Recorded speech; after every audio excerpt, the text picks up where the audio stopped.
what are two things we can do immediately to be more present in our life and more connected to self and through others, to others through the self?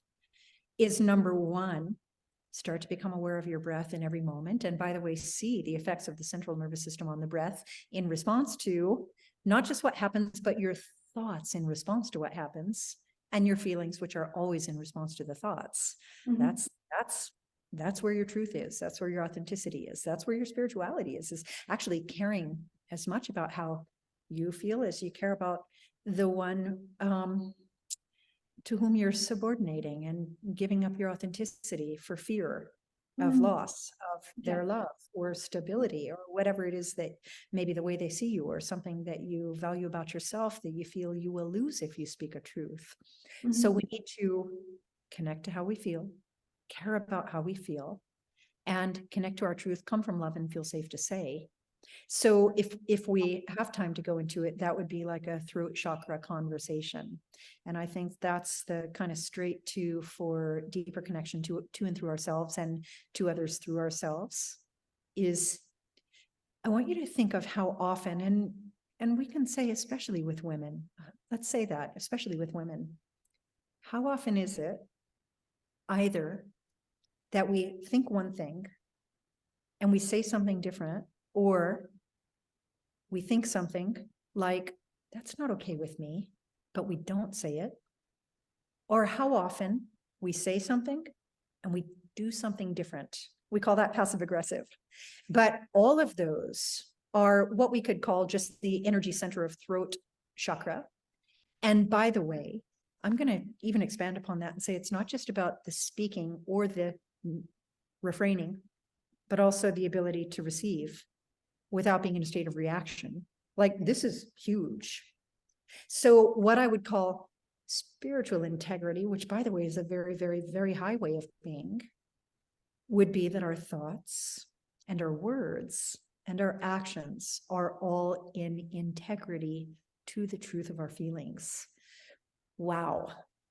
And I'm going to follow what you just said there before we wrap up. In what you said, standing in our truth, that's very scary. That is scary.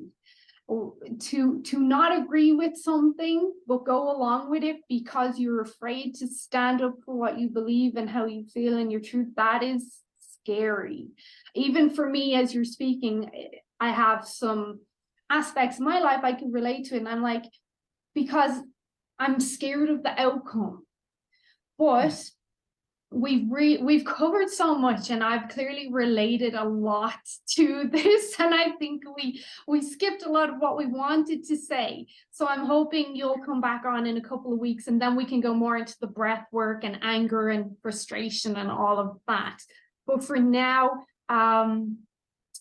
is there, if you were to give my followers one last sentence to maybe encourage them to find themselves or find the strength to find themselves, what would that be? Because I really think we've came to that aspect of being with yourself and finding your truth and finding your courage and strength. What would you say to them? So I have so many choices in my mind right now. And if I were to pick one and one only, here's what it would be. This is important. This work, this spiritual, I call it a deep sea dive, is important because you're important. Perfect. Because your feelings matter, because you are worthy of your needs being met and knowing yourself as love. And not because you got to the gym and lost some weight, but because you are lovable, beautiful, and perfect as an aspect of the Creator in form. And knowing this will help you and cause you to make your decisions accordingly. And then you feel good about it. So I would just support a platform of what I'm going to call an upward spiral. And it all begins with caring about how you feel, because you understand that you actually are worthy of your feelings being met. Yeah, that's perfect. I love that. I do often say, you need to care about yourself. You do, because you're important, like you said. And the whole work, the journey of life, it's important. So Thank you so much for your time. I'm serious. I will have you back on in a few weeks. I want to talk about the breath work in regards to anger and frustration. Mhm.